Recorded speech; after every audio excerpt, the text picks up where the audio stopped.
انجیر اور زیتون میں کوئی خاص چیز ہے جس کی اللہ نے قرآن میں قسم اٹھائی ہے؟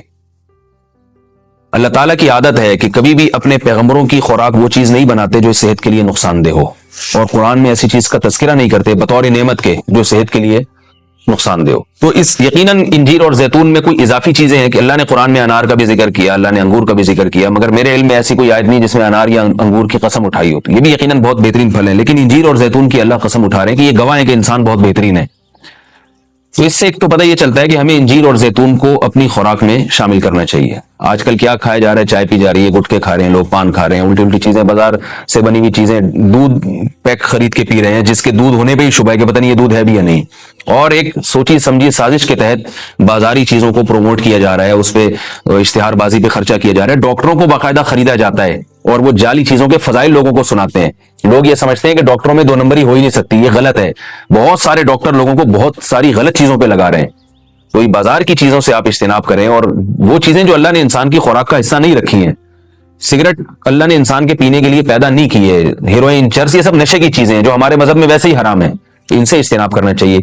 انجیر اور زیتون کے کیا فضائل ہیں؟ میڈیکل سائنس نے ثابت کیا ہے، اور حکیم جو ہیں، ماہر حکیم ہیں، طبیب ہیں، وہ بتاتے ہیں کہ یہ 2 ایسی چیزیں ہیں جو انتہائی طاقتور ہیں، لیکن ان میں کمال یہ ہے کہ یہ آپ کے جسم میں چربی نہیں پیدا کرتی اگر اعتدال سے ان کا استعمال کیا جائے۔ ہم دیکھتے ہیں کہ جب بھی کوئی چیز بہت زیادہ انرجی دیتی ہے ہمیں، تو ساتھ ساتھ ایک اس کے ساتھ مصیبت یہ ہوتی ہے کہ وہ موٹاپا بھی لاتی ہے، وہ چربی بھی بڑھاتی ہے، وزن بھی بڑھاتی ہے۔ لیکن انجیر بہت طاقتور چیز ہے، نہ صرف یہ کہ آپ کے جسم میں چربی بڑھاتی نہیں ہے بلکہ چربی کو ختم کرتی ہے، کولیسٹرول لیول آپ کا گراتی ہے۔ یہ زیتون میں بھی ایسا ہی ہے کہ زیتون آپ کی صحت کے لیے انتہائی مفید اور بہت طاقتور ہے، اور کولیسٹرول لیول آپ کا کم کرتا ہے، لیکن یہ ضروری ہے کہ اعتدال سے ہو۔ اگر آپ بہت زیادہ کھانا شروع کر دیں گے تو پھر زیتون بھی چربی پیدا کرتا ہے، ظاہر ہے اعتدال تو ہر چیز میں ضروری ہے۔ اور کچھ چیزیں ایسی ہیں انجیر اور زیتون میں جو میڈیکل سائنس کہتی ہے کہ انجیر پیٹ کے کیڑوں کو ختم کرتی ہے، انجیر قبض کو ختم کرتی ہے، قبض کا سب سے بہترین علاج ہی انجیر ہے۔ لوگ اس طرف توجہ نہیں دیتے، دوائیں کھاتے ہیں، ایلوپیتھک دوائیں کھاتے ہیں، اس کے سائیڈ افیکٹ بہت سارے ہوتے ہیں۔ تو اگر ہم اپنی خوراک میں روزانہ کچھ نہ کچھ انجیر کا استعمال رکھیں تو بہت ساری بیماریوں سے انشاءاللہ ہماری حفاظت ہو جائے گی۔ انجیر میں خاص بات یہ بھی ہے کہ یہ خون پیدا کرتی ہے، سالے خون جسم میں بناتی ہے، لیکن انجیر کے استعمال کا طریقہ یہ ہے کہ اس کو بہت زیادہ چبا کے کھانا چاہیے اچھی طرح۔ زیتون میں بھی اللہ نے بہت کچھ رکھا ہے، قرآن مجید میں اللہ تعالیٰ نے زیتون کی الگ سے بھی فضیلت بیان کی ہے۔ فرمایا کہ اللہ نے اپنے نور کی مثال دی ہے قرآن میں، اللہ نور السماوات والارض مثل نورہ کمشکاۃ فیہا مصباح المصباح فی زجاجہ الزجاجۃ کأنہا کوکب دری یوقد من شجرۃ مبارکۃ زیتونۃ لا شرقیۃ ولا غربیہ۔ اللہ نے فرمایا کہ میری مثال اس نور کی ہے، یعنی ہدایت کی ہے، کہ جیسے کسی اندھیرے میں کوئی چراغ رکھا ہو۔ اب اس چراغ میں اللہ نے مثال کس دی ہے؟ یعنی زیتون کی دی ہے، کہ وہ چراغ جس کو زیتون کے تیل سے جلایا جا رہا ہو، یعنی ایسے تیل سے جو مبارک درخت سے نکالا گیا ہو۔ تو اللہ نے وہاں بھی قرآن مجید میں سورہ نور میں بھی زیتون کے درخت کو اللہ نے مبارک درخت کہا ہے۔ ایک اور مقام پہ قرآن مجید نے زیتون کی تعریف کی ہے، فرمایا کہ وَشَجَرَةً تَخْرُجُ مِن طُورِ سَيْنَاءَ تَنبُتُ بِالدُّهْنِ وَالصِّبْغِ لِلْآكِلِينَ۔ اللہ وہ ذات ہے جس نے ایسا درخت پیدا کیا جو طور سینا میں پیدا ہوتا ہے، یعنی کوہ طور میں پیدا ہوتا ہے وہ درخت، اور تنبت بالدہن جو تیل لے کر پیدا ہوتا ہے، اور صبغ للآکلین کھانے والوں کے لیے سالن کا کام دیتا ہے، یعنی لوگ روٹی اس تیل سے لگا کے کھاتے ہیں، سالن کا کام دیتا ہے وہ۔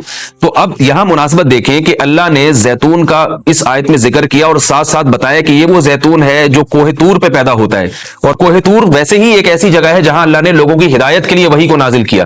تو پتہ یہ چلا کہ زیتون میں جہاں جسمانی فوائد ہیں وہاں کچھ روحانی فوائد بھی ہیں، کیونکہ اللہ نے اس کو مقدس جگہ پہ پیدا کیا ہے، اور وہاں کا تذکرہ اللہ نے کوہ طور کا تذکرہ اس کے ساتھ ساتھ کیا ہے۔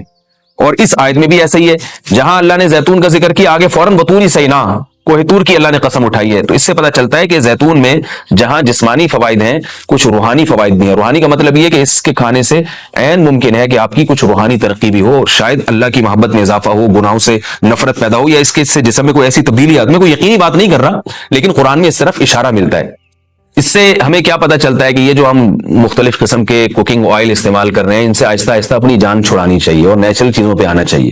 ایک آپ کو میں ایک تحقیق یہ بھی بتاتا ہوں کہ میڈیکل سائنس یہ کہتی ہے کہ یہ جو کولیسٹرول ہے نا اور یہ چربی ہے، یہ دیسی گھی سے نہیں پیدا ہوتی، یہ ہم جو آرٹیفیشل آئل استعمال کر رہے ہیں جو پتہ نہیں کیا کیا ملایا جاتا ہے، اس سے نقصان ہوتا ہے، جبکہ لوگ دیسی گھی سے اجتناب کرتے ہیں۔ اگرچہ بھی میرا موضوع دیسی گھی نہیں ہے، میں صرف یہ بتانے کے لیے کہ جو قدرتی چیزیں ہیں وہ آپ کی صحت کے لیے نقصان دہ نہیں ہیں. آپ کھانے میں اگر زیتون نہیں استعمال کر سکتے تو دیسی گھی استعمال کرنا شروع کر دیں، تو انشاءاللہ اس سے بھی جو بہت ساری بیماریاں ہارٹ کی اور بلڈ پریشر کی اور پتہ نہیں کیا کیا بیماریاں پیدا ہو رہی ہیں اس میں بھی انشاءاللہ کمی آئے گی. اور یہ بھی ہمیں اس آیت سے سبق ملتا ہے کہ آپ قرآن مجید کا معجزہ دیکھیں. ابھی چند دن پہلے کسی حکیم کے توسط سے مجھے پتا چلا، انہوں نے مجھے بتایا کہ میں نے پوچھا کہ بھئی انجیر اور زیتون، انجیر کھانے کا سب سے بہترین طریقہ کیا ہے؟ تو ان حکیم صاحب نے بتایا کہ آپ انجیر کو زیتون میں ڈبو کے استعمال کریں، یعنی انجیر کے ٹکڑے کریں اور 2-3 چمچے زیتون کپ میں ڈالیں اور اس میں انجیر کے ٹکڑے کر کے ڈبو دیں آپ اس میں، اور رات کو آپ ڈبو دیں اور صبح اس کو استعمال کر لیں، وہ زیتون بھی کھا لیں ساتھ میں.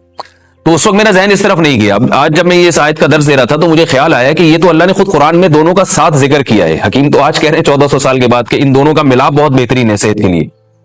تو قرآن میں اللہ نے کیسے دونوں کا ساتھ ساتھ تذکرہ کیا ہے؟ تو یہ عجیب اتفاق ہے، اور بلکہ قرآن کی بلاغت ہے اور قرآن کا ایک قسم کا معجزہ ہے کہ آج بہت ساری چیزیں جن کی تحقیق ہو رہی ہیں وہ قرآن میں اللہ تعالیٰ نے ان کے اشارے پہلے سے دے دیے. انجیر اگر آپ زیتون میں ڈبو کے استعمال کرتے ہیں تو اس کے کیا فوائد ہیں؟ ایک فائدہ تو یہ ہے کہ انجیر کو چبانا آسان ہو جاتا ہے، ورنہ انجیر بہت سخت چیز ہوتی ہے، اس کا چبانا آپ کے لیے مشکل ہے. جب آپ اس کو زیتون میں ڈبو دیں گے، آپ صبح جب کھائیں گے تو آپ کو پتہ چلے گا کہ وہ نرم ہو گئی ہے، اس کا کھانا آسان ہے. اور دوسرا فائدہ یہ کہ اس سے زیتون کا کھانا بھی آسان ہو جاتا ہے. آپ اگر زیتون ویسے ہی چمچہ بھر کے پیئیں گے تو جو لوگ زیتون کے عادی نہیں ہیں ان کے لیے مشکل ہے اس طرح سے پینا، وہ ٹیسٹ گین ہوتے ہوتے کافی ٹائم لگتا ہے. جب آپ انجیر کو زیتون میں ڈبو دیں گے تو کیا ہوگا کہ وہ کافی حد تک تیل جو ہے وہ انجیر اس کا جذب کر لے گا. پھر جب آپ استعمال کریں گے تو وہ تیل کا استعمال بھی ہوگا، مگر وہ تیل کی ایک خاص قسم کی جو ایک مہک ہوتی ہے جس سے بعض لوگ جس کو پسند نہیں کرتے، تو اس مہک سے بھی آپ کی جان چھوٹ جائے گی اور آپ وہ آسانی سے کھا سکیں گے. دوسرا فائدہ اس کا یہ ہوتا ہے کہ یہ جو کمبینیشن ہے انجیر اور زیتون کا، کچھ فائدے انجیر میں ہیں جو زیتون میں نہیں، کچھ فائدے زیتون میں ہیں جو انجیر میں نہیں.